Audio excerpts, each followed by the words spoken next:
Hello and welcome to Rain's Kitchen and Garden. My name is Rain.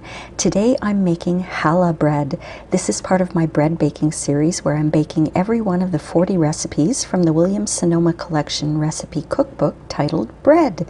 I hope you enjoy it, and please don't forget to check out my bread playlist for other delicious bread making videos.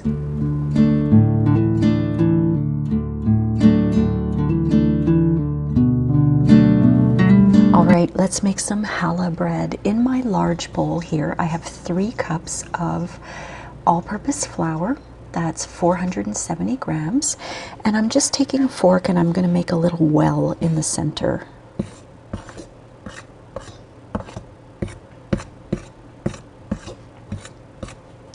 And into that well, I'm going to pour some warm water.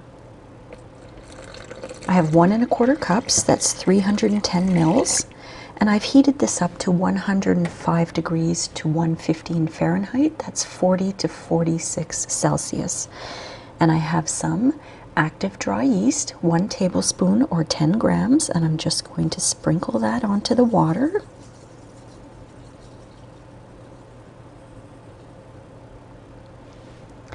Alright, and I've got some brown sugar.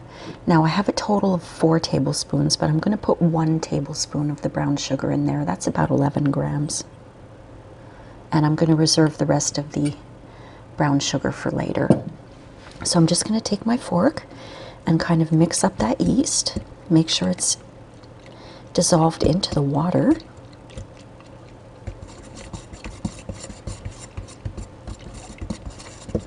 And I'm just going to cover that and let it sit for about 10 minutes until it's nice and foamy.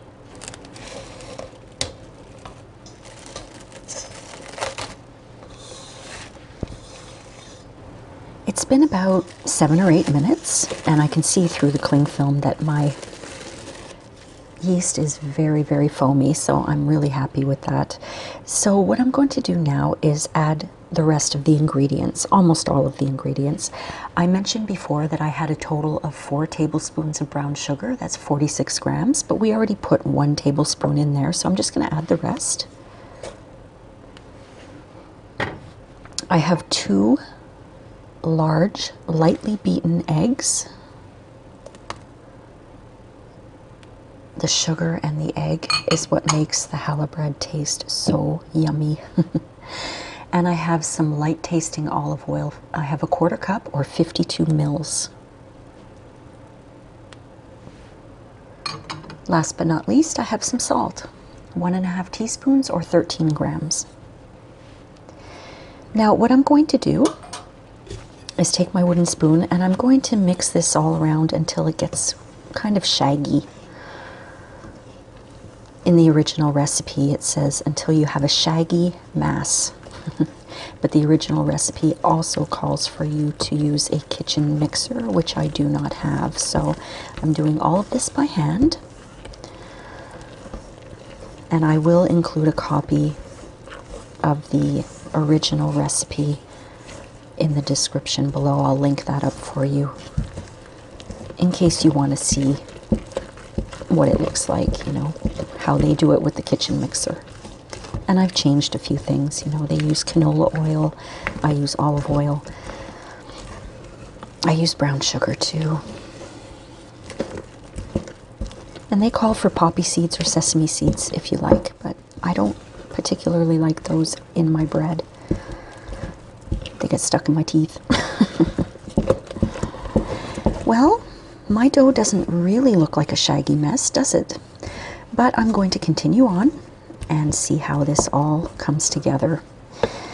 This is the first time I'm doing it, so I've got the rest of my flour here. I already have 3 cups of the flour in my bowl here when we started.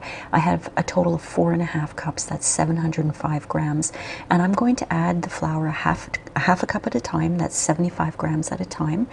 And when it gets too tough to mix, I'm going to turn it out on my surface and knead the rest of the flour in until the dough is nice and smooth and elasticy. So here I go, half a cup at a time. It's not going to be long before it gets too tough for me to do this with the spoon.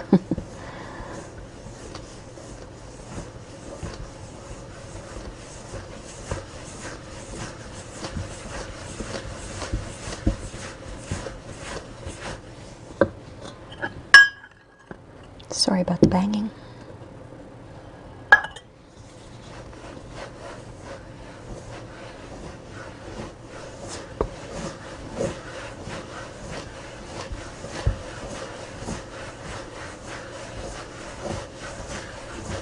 Alright, that's getting a little tough, so I'm going to pour this out onto my surface.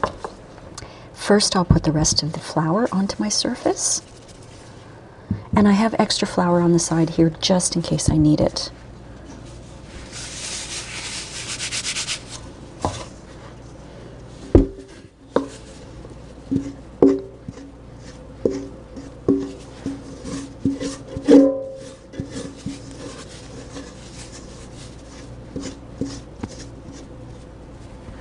Alright, so as I mentioned, I am going to incorporate the rest of the flour into the dough and knead it for about 10 minutes. You really want the dough to be nice and smooth and elasticy. So here I go.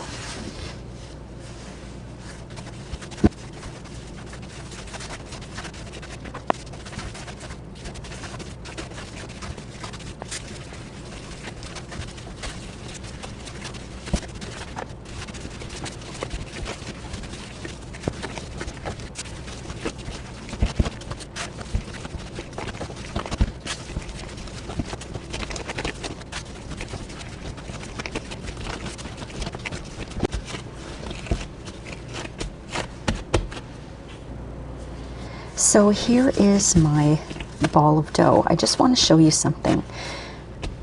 Listen. It doesn't stick to me, but it is a little sticky. But none of the dough is sticking to me. So that's what you want. Nice and smooth, elasticy. It works really well. I needed that for a total of 10 minutes. So now what I'm going to do is I'm going to take my original bowl.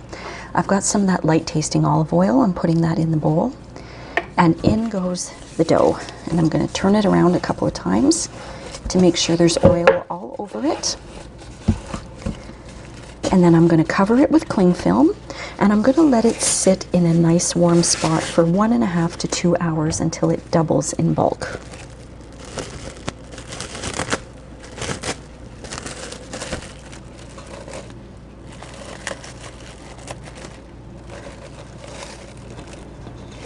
My dough has been sitting out for 1.5 hours and it has most definitely doubled in size. It's kind of huge. So what I'm going to do right now is just shake it a little bit. I'm going to punch it down. Just punch it down and then turn it over a couple of times. Cover it back up with the cling film and let it sit in a warm spot for another hour until it's doubled in size again. It's been an hour and I think I can safely say that my dough has doubled in size again.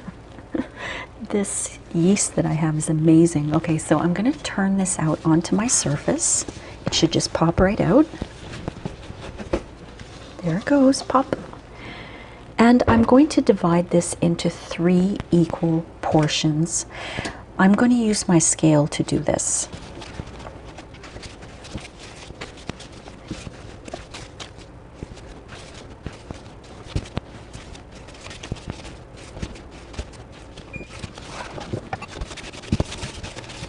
So I've measured my 3 pieces of dough.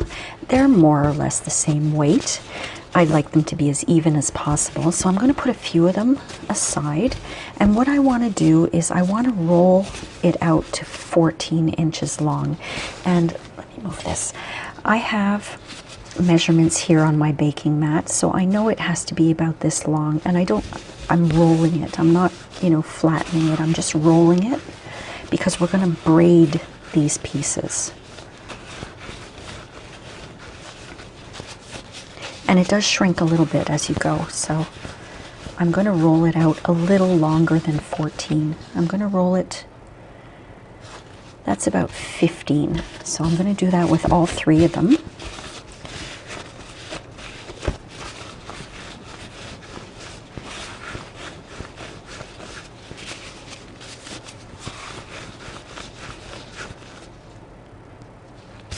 right.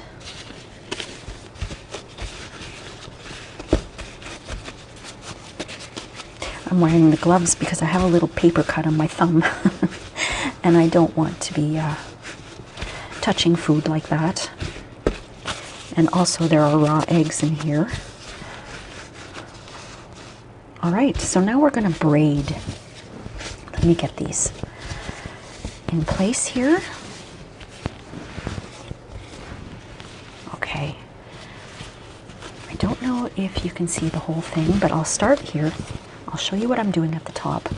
I'm basically pinching them together at the top, okay? So they're all sort of connected at the top.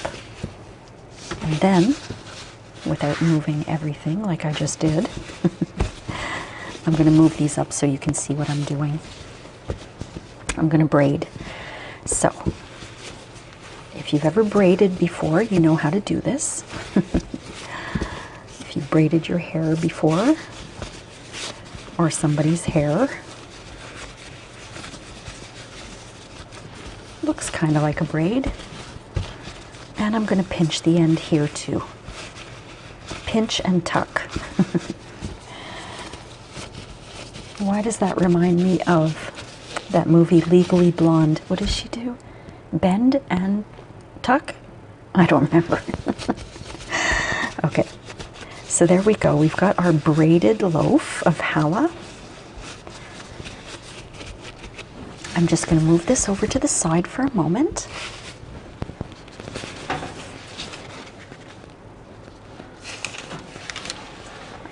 I've got my prepared pan here, and I'm going to gently lift my bread onto the pan.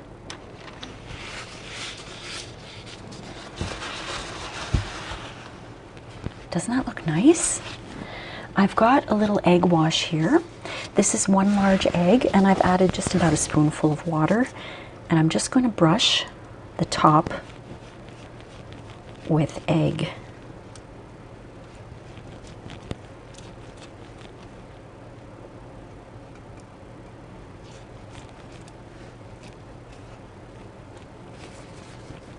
There we go.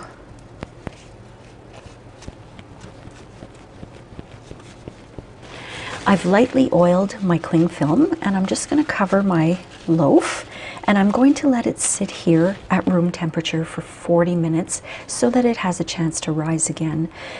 The recipe says until it doubles, so we'll see how that goes after 40 minutes.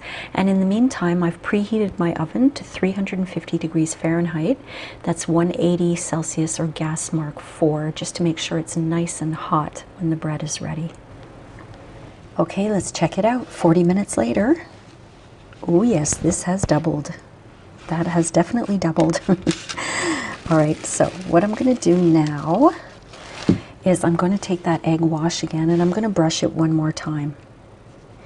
And if you are using sesame seeds or poppy seeds, after you brush with egg, you can sprinkle some seeds on top of your bread.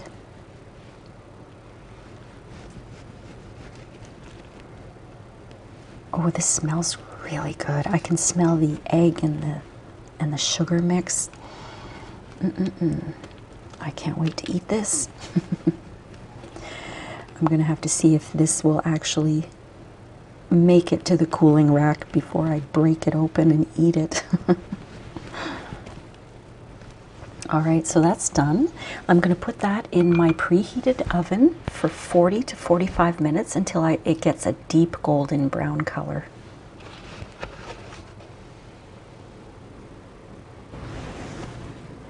Look at my challah bread. It's done. Look at that. Doesn't that look great? It was in the oven for a total of 50 minutes, 50 minutes, and I'm sure I could have left it in a little longer to make it a little darker crust, but I do like it like this. I'm so tempted to break it open, but I'm going to put it on a cooling rack and let it cool, and then I'm going to cut it open and we're going to see what it looks like inside. All right, I'm going to cut the bread open. I'm going to try to cut from this end. This is such a huge loaf of bread. All right, here we go. Nice crust.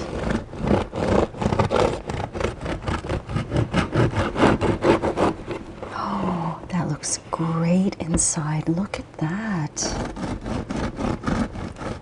It smells heavenly, my friends, seriously. It's a little hot right now. I probably should have waited a little bit, but that's okay. It's cutting very nicely. Oh, it's so soft and it smells so good. Look at that. I could use a little work on my braiding, but you know what? It's going to taste amazing. I can't wait to put some butter on this and eat it.